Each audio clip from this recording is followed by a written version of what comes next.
Yeah, Simeon. Obviously, Mississippi State likes to throw it around a lot of short passes and stuff. You guys have struggled a little bit with tackling, being out of position and stuff. How much of a focus has that been this week? And I mean, obviously, you can't have that go on this week. Yeah, it's been a huge focus. Coach Bowman, Coach Odom, they've done a great job of putting us in situations to tackle that's probably not exactly game-like, but in harder positions to tackle, which helps us when we get in game and actually tackle. And we've been doing a lot of film prep, a lot of film study, getting our minds ready, preparing ourselves for the game to see what we're going to see on the field. How good is Will Rogers? You guys have faced him before, obviously, and is there a sense going into Starkville after coming off 2 losses that your backs are kind of against the wall in this one? I mean, we go to work every day like our backs against the wall. We know Will Rogers is a very smart quarterback. He can throw the ball around the field. He can make crazy good throws. He can throw the balls in small windows. So that's our job, to try to minimize those windows that he's throwing in and just trying to make him check the ball down and getting them in space and actually vice tackling every running back, every receiver that we get in short spaces. Thanks, guys. John?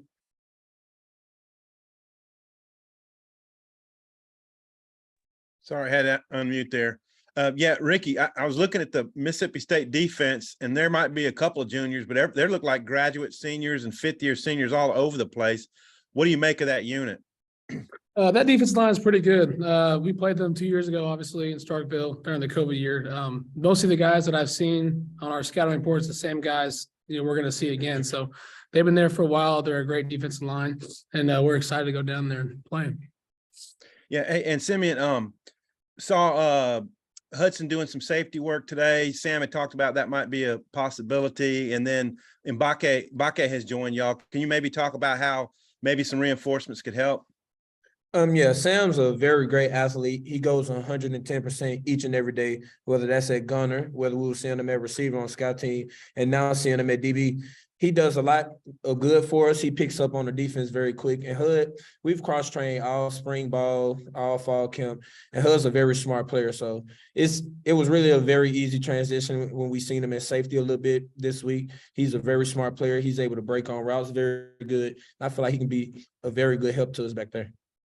Yeah, and Ricky, in the event that you guys need to play Malik and Cade at quarterback, you snapped to both of them.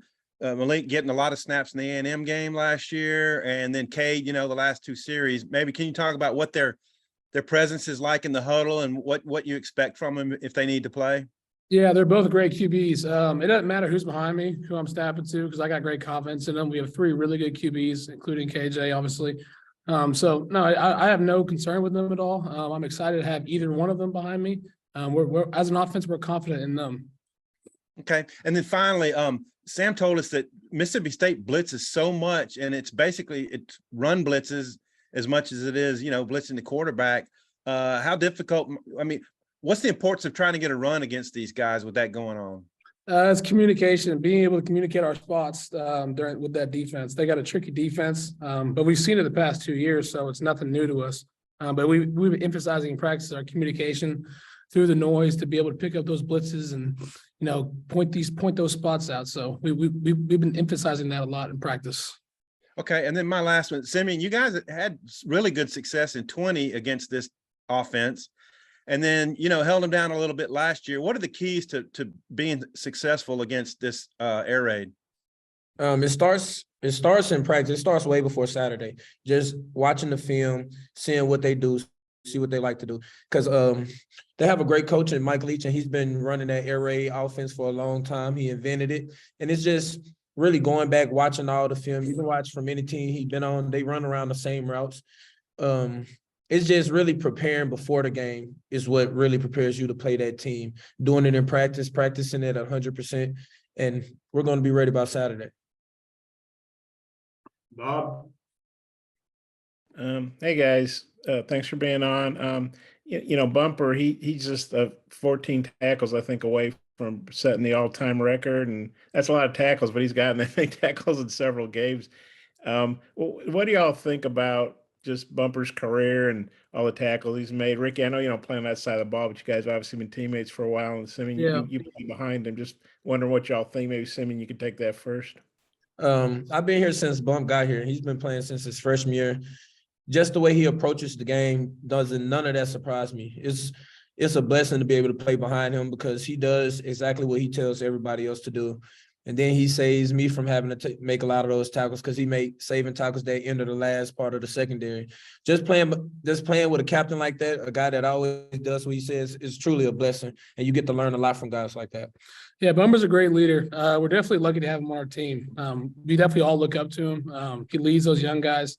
And I'm really happy, by the way, he's been playing this year and how his career has, been out throughout the 4 years he's been here. So it's exciting to see, he's close to getting that record, and I think he'll get it.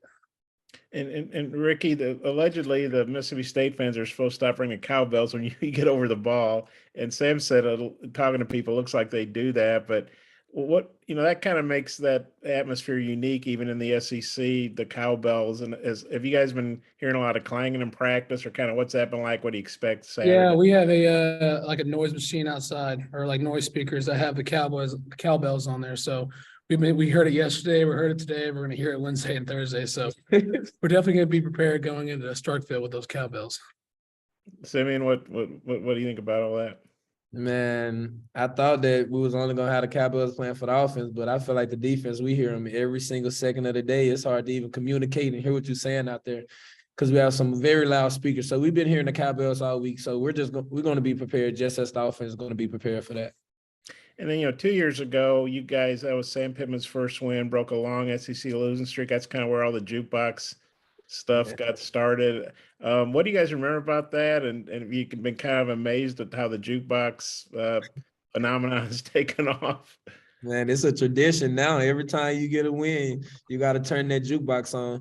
And that was just a very happy moment for me because I was here the 2 years previous to before he came. And I was there through all the little problems and everything that we was having. So just getting that first SEC win from me being in college was very a special moment. Yeah, that memory was awesome.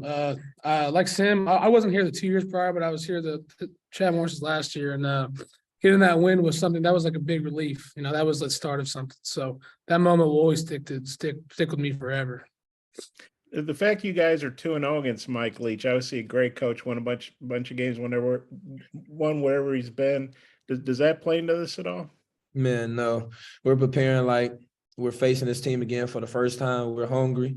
We're coming off 2 losses, so we're trying to get our swagger back. We've been practicing as hard as we can, so that we don't really think too much about that. We're getting our mind focused on this year because this year is going to be different from last year and the previous 2 years. So we're just getting that hunger back, getting that focus, keeping that chip on our shoulder. Yeah, just practicing hard every day. Basically what just Sim said. We're just practicing, getting ready for them like any other team. So go down to Starkville and it'll be a fun game. Thanks, guys. Scotty.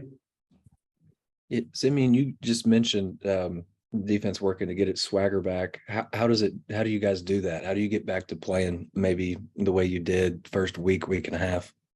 That just all go back to your practice habits. You got to have fun in practice. You got to practice the right habits in practice for you to go into the game. Everything you do in practice is going to translate to the game. So we've been just trying to make sure we have a lot of energy and enthusiasm in practice that'll carry over to the game, and really just preparing to the best of our abilities, watching as much film as we can. Ricky, going back to Mississippi State's movement up front, how do you guys think that you've held up against maybe some similar looks this season? And like, how much film work and prep would you say goes into making sure you guys are ready to face that kind of front? Yeah, I think we've done pretty good against movement. Let's shout out to Coach Kennedy too. He preps us well every single week. He's breaking down the blitzes, breaking down how we need to be spotted in a run or a pass. And with film, we've been watching film. We started on Monday. We introduced him on Tuesday. We're getting their base looks in. We're going to see that in practice. So we're going to keep building on that for Wednesday and Thursday, and then that should carry into the game.